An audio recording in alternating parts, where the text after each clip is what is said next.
कैसे आप लोग? पढ़ाई कुछ हो पा रहा है? कोचिंग के तरफ से तो आप लोग को दिया ही जा रहा है वीडियो। सोचे हम भी अपना एक वीडियो आप लोगों को हेल्प के लिए कुछ दें, शायद कुछ इससे कुछ हेल्प मिले। आप लोग घर में बैठे कुछ स्टडी कीजिएगा, फायदा होगा। स्टार्ट करेंगे 12th के पहले चैप्टर, दैट इज इलेक्ट्रोस्टैट्स। याद कीजिए 11th में हम लोग जितने भी चैप्टर पढ़े हैं सारे में बॉडी को हम लोग जो रिप्रेजेंट करते थे, बॉडी के ऊपर जो इफेक्ट या बॉडी के कारण जो इफेक्ट होता था वो बेसिकली उसके मास के कारण। लेकिन 12th के इस पहले चैप्टर में हम लोग को बेसिकली बात करना है कि किसी बॉडी जो बना है किससे?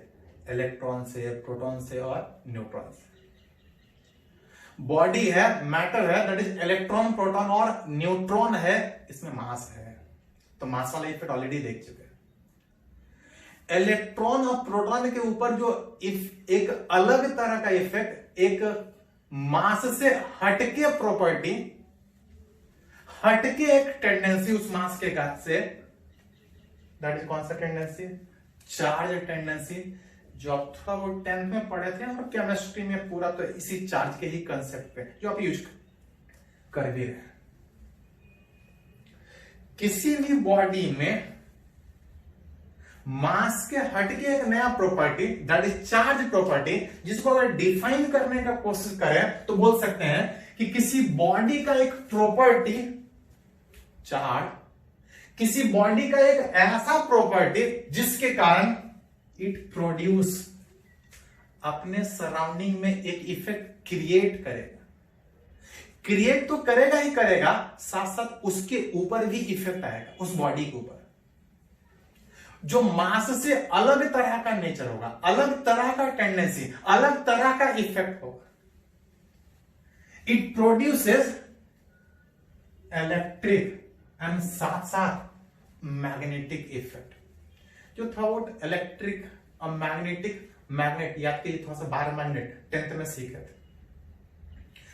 चार्ज के आसपास इफेक्ट, इलेक्ट्रिक इफेक्ट थोड़ा बहुत 10th में सीखे थे आप लोग। उसी को थोड़ा डिटेल में इस पहले चैप्टर इलेक्ट्रोस्टैट में बात करना। एक्चुअली ओवरऑल अगर बोला जाए तो ये सारा आता है इलेक्ट्रोडायनेमिक्स के अंदर।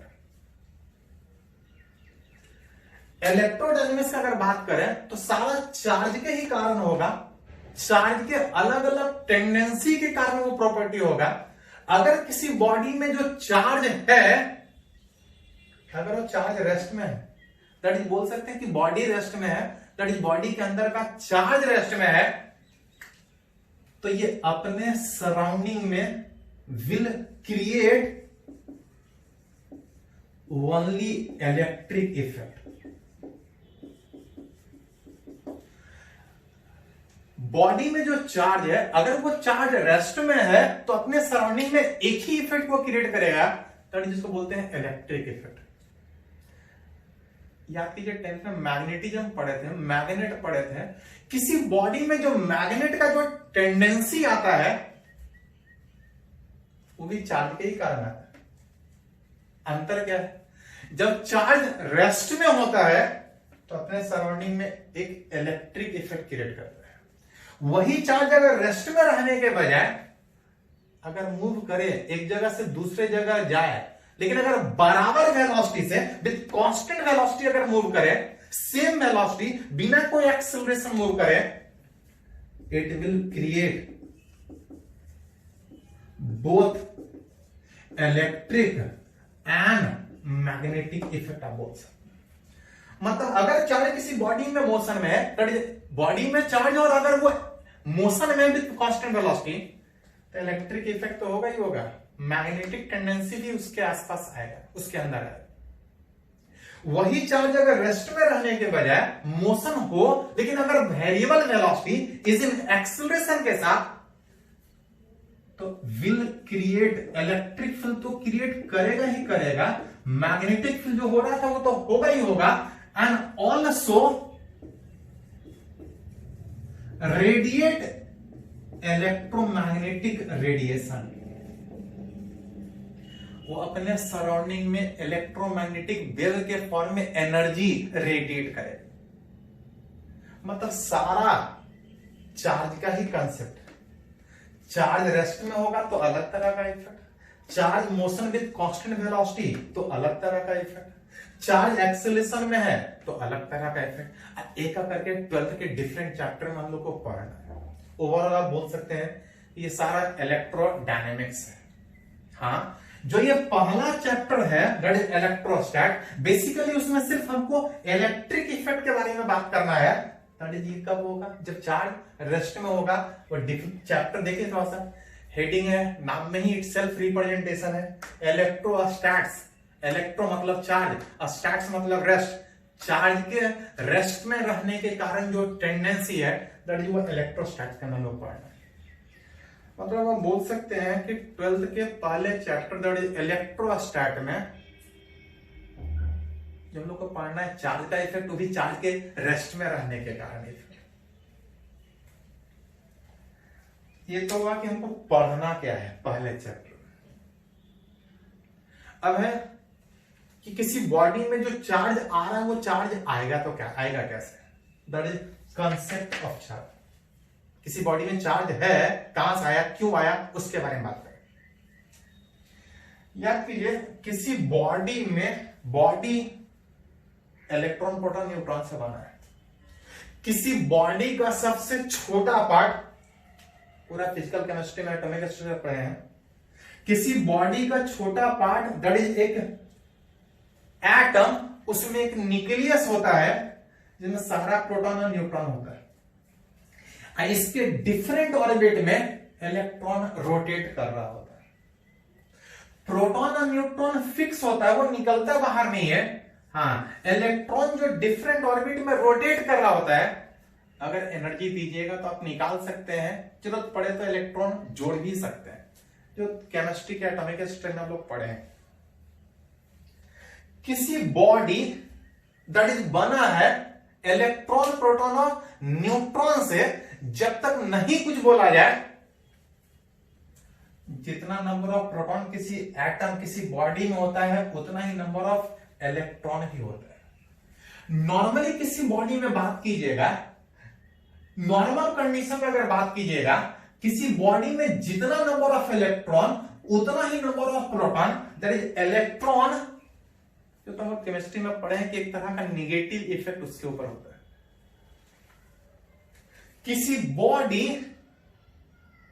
जब तक नहीं बोला जाए, जितना नंबर ऑफ इलेक्ट्रॉन उतना ही number of proton, that is electron के कारण जितना निगेटिव इफेक्ट उतना ही प्रोटॉन के कारण उसके ऊपर पॉजिटिव इफेक्ट। ओवरऑल इसके ऊपर कोई इफेक्ट नहीं, जिसको हम लोग बोलते हैं कि इसके ऊपर कोई चार्ज नहीं।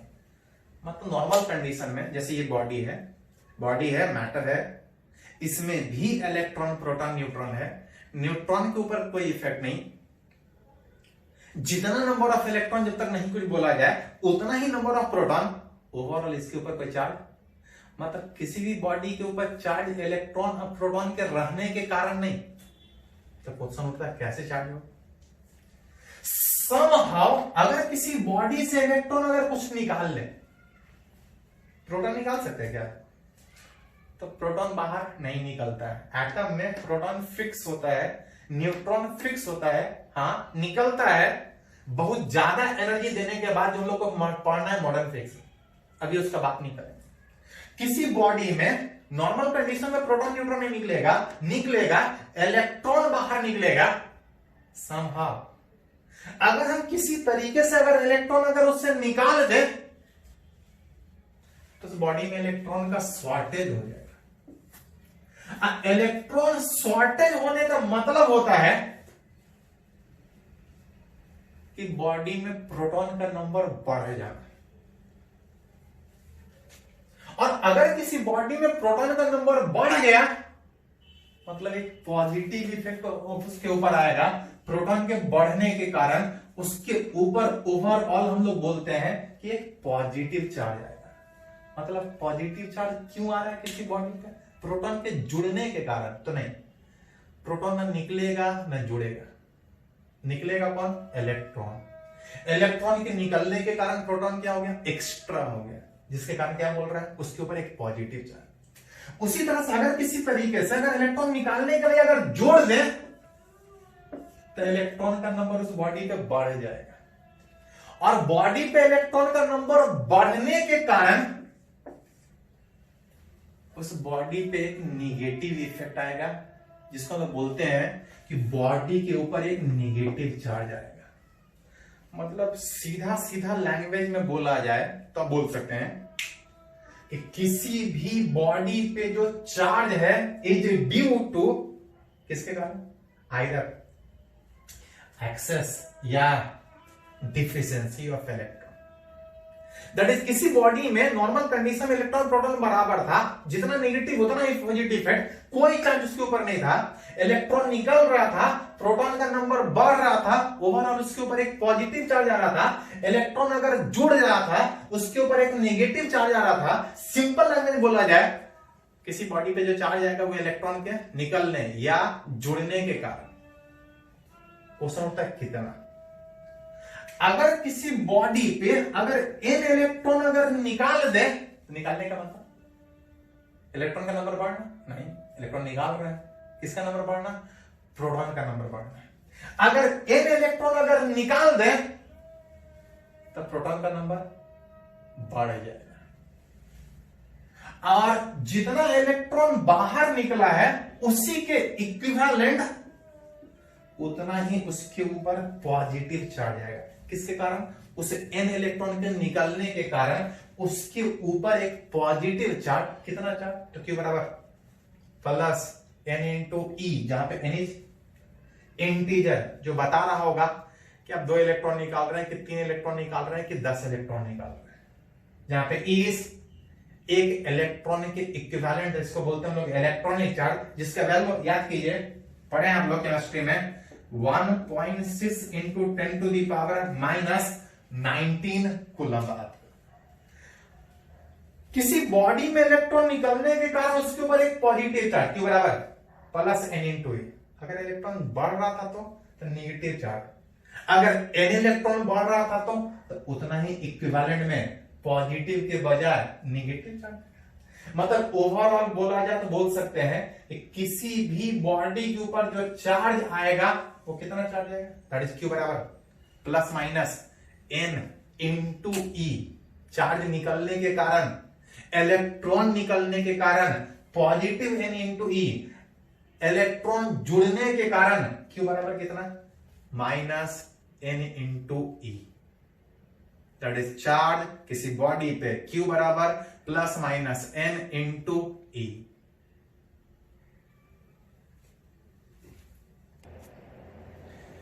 तो अभी हम लोग समझे कि किसी बॉडी पे जो चार्ज है वो क्यों है, किसके कारण। अभी इसको थोड़ा सा न्यूमेरिकली हम लोग बात करेंगे, न्यूमेरिकली के साथ साथ थोड़ा सा उस चार्ज के प्रॉपर्टीज के बारे में बात करेंगे, विच प्रॉपर्टीज ऑफ चार्ज। सबसे पहला अगर प्रॉपर्टी अगर उस चार्ज का अगर बोला जाए तो बोलते हैं कि चार्ज इज अ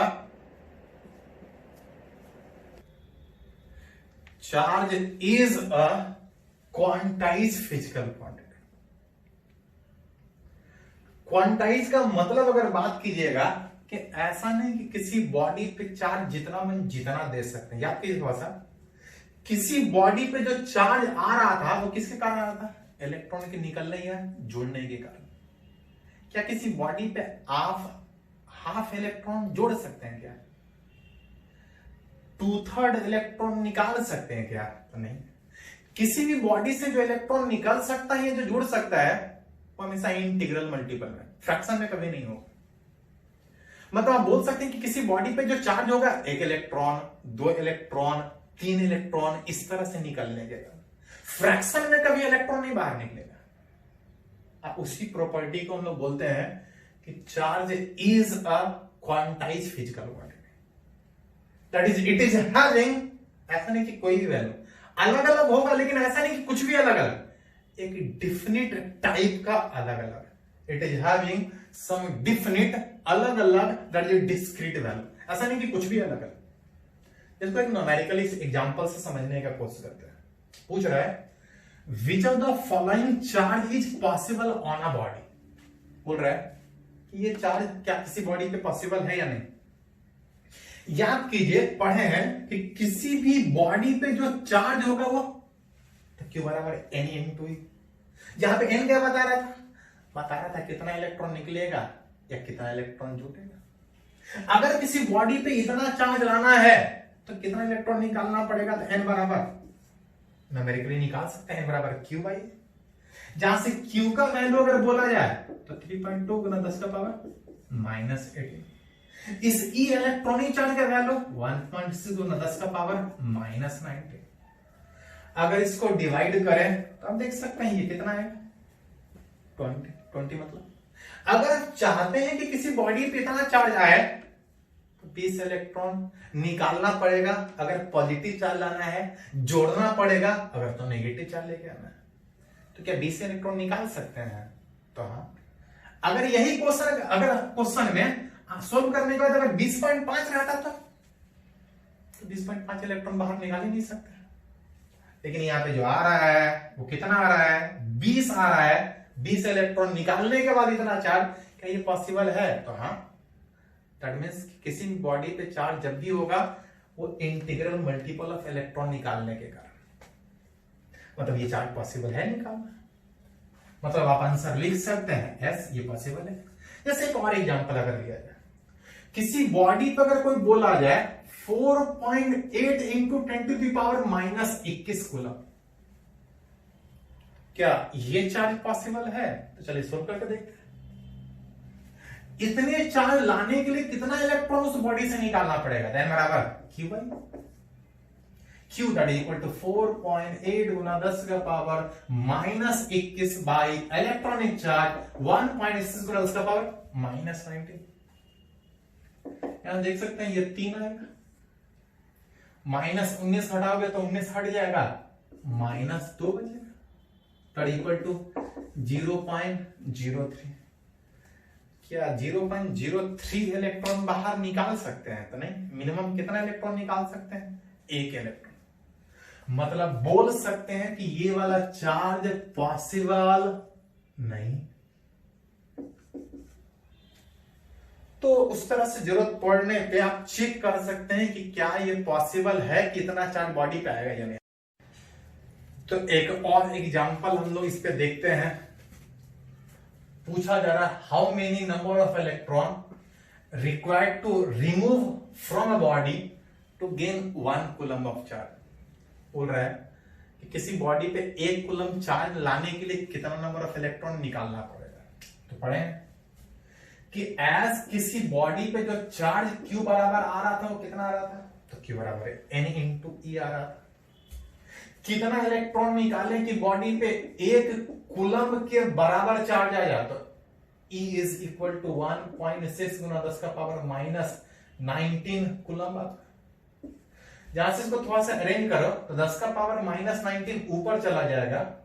इसको आप ऐसा लिख सकते हैं 10 इंटू 10 का पावर 18 डिवाइड बाय कितना, अप्रोक्सीमेटली अगर लिखा जाए तो ये 6 इंटू 10 का पावर 8 आएगा। मतलब किसी बॉडी पे 1 कूलम चार्ज लाने के लिए कितना नंबर ऑफ इलेक्ट्रॉन निकालना पड़ेगा। ये कम है कि ज्यादा है? तो ये बहुत ज्यादा नंबर ऑफ इलेक्ट्रॉन होता है। नॉर्मली किसी बॉडी में इतना ज्यादा इलेक्ट्रॉन निकालना या जोड़ना पड़ता है कि जब तक नहीं बोला जाए अलग से ये बात ही नहीं करते। ये क्या था, हम लोग चेक कर रहे थे कि ये पॉसिबल है इतना चार्ज या नहीं। अलग से क्वेश्चन में बोला जाए चेक करने के लिए तब चेक करें। नॉर्मल कंडीशन में किसी बॉडी में जो चार्ज आता है इतने ज्यादा इलेक्ट्रॉन निकालने या जोड़ने के कारण आता है कि हम लोग इसका बात ही नहीं करते इस प्रॉपर्टी का। मान लेते हैं कि जो चार्ज दिया जा रहा है वो हम लोग सही दिया जा रहा है। हाँ, अलग से क्वेश्चन में बोला जाए कि चेक करके बताइए कि ये पॉसिबल है कि नहीं, तो हम लोग चेक करते हैं। इतना ज्यादा इलेक्ट्रॉन निकाल और जोड़ना पड़ रहा है चार्ज को लाने के लिए। जनरली देखिएगा चैप्टर में चार्ज कूलम में यूज होने के बजाय चार्ज माइक्रो कूलम में यूज होगा। चार्ज नैनो कूलम में यूज होगा, चार्ज पिको कूलम में यूज होगा।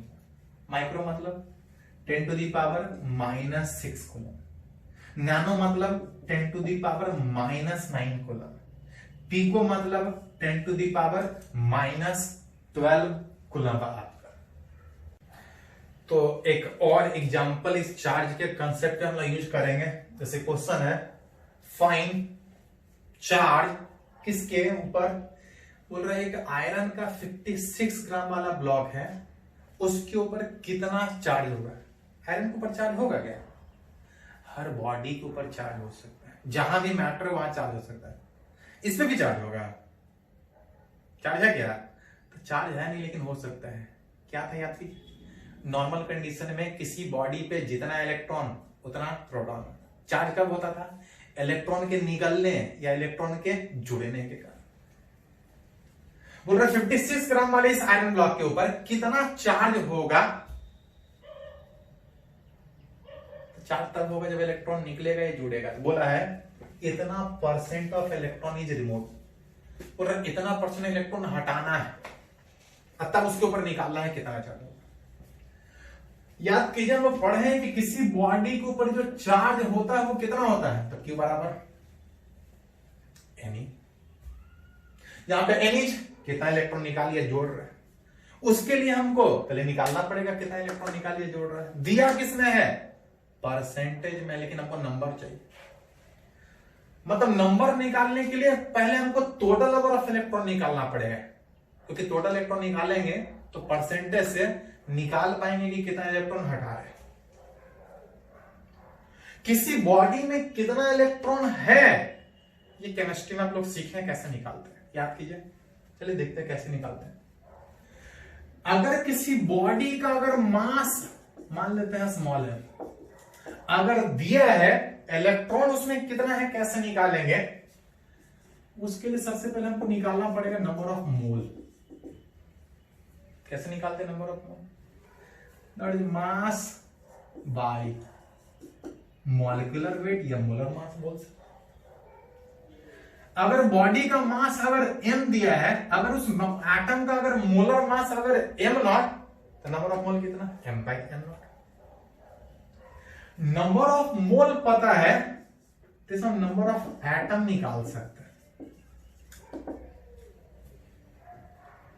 एक मोल में कितना नंबर ऑफ एटम, तो पढ़े आप लोग chemistry, Avogadro number of atom. अगर बॉडी का मास अगर इतना है तो नंबर ऑफ मोल कितना होगा, और अगर नंबर ऑफ मोल पता है तो नंबर ऑफ एटम कितना होगा। Number of mole into which Avogadro number which m/m0 into कितना n। ये क्या निकला? उस बॉडी में कितना नंबर ऑफ एटम है, लेकिन हमको एटम नहीं चाहिए, हमको क्या चाहिए? कितना इलेक्ट्रॉन उसमें है। नंबर ऑफ एटम अगर पता है तो नंबर ऑफ इलेक्ट्रॉन ही निकाल सकते हैं क्या? तो याद कीजिए, एक एटम में जितना नंबर ऑफ प्रोटॉन होगा उतना ही नंबर ऑफ इलेक्ट्रॉन होगा। कितना नंबर ऑफ प्रोटॉन होगा? तो जितना एटॉमिक नंबर होता है, याद कीजिए थोड़ा सा, किसी एटम का सिंबॉलिक रिप्रेजेंटेशन इतना, जितना नंबर ऑफ प्रोटॉन उतना ही नंबर ऑफ इलेक्ट्रॉन। कितना नंबर ऑफ प्रोटॉन? तो जितना एटॉमिक नंबर होता है उतना नंबर ऑफ प्रोटॉन और उतना ही नंबर ऑफ इलेक्ट्रॉन। मतलब अगर नंबर ऑफ एटम पता है उस m मास वाले बॉडी में, तो इलेक्ट्रॉन का नंबर कितना होगा? तो कुछ नहीं, ये हो गया नंबर ऑफ मोल, ये हो गया नंबर ऑफ एटम, और ईच एटम में कितना नंबर ऑफ, तो जेड जो एटॉमिक नंबर उसका होगा उतना नंबर ऑफ इलेक्ट्रॉन, उतना ही नंबर ऑफ प्रोटॉन। लेकिन याद करो, हमको ये भी नहीं चाहिए, हमको कितना इलेक्ट्रॉन है ये नहीं चाहिए, हमको चाहिए कितना इलेक्ट्रॉन हटा। कितना इलेक्ट्रॉन हटा?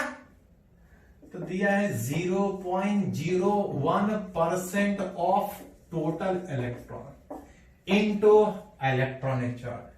0.01% का मतलब 0.01 divide by 100 into total number of electron कितना? टोटल नंबर ऑफ इलेक्ट्रॉन था m by molar mass into Avogadro number into z into electronic charge. आप याद कीजिए थोड़ा सा, 0.01/100 n इज मास, कितना दिया है? 56 ग्राम। मोलर मास आयरन का कितना होता है? तो 56 ग्राम में ही होता है, ध्यान दीजिए सही नहीं। एवोगाड्रो नंबर कितना है? तो होता है 6.023, लेकिन कैलकुलेशन को थोड़ा सिंपल करने के लिए 6 × 10⁻23 लेते हैं। Z is atomic number. Iron का एटॉमिक नंबर कितना होता है? तो आयरन का एटॉमिक नंबर 26।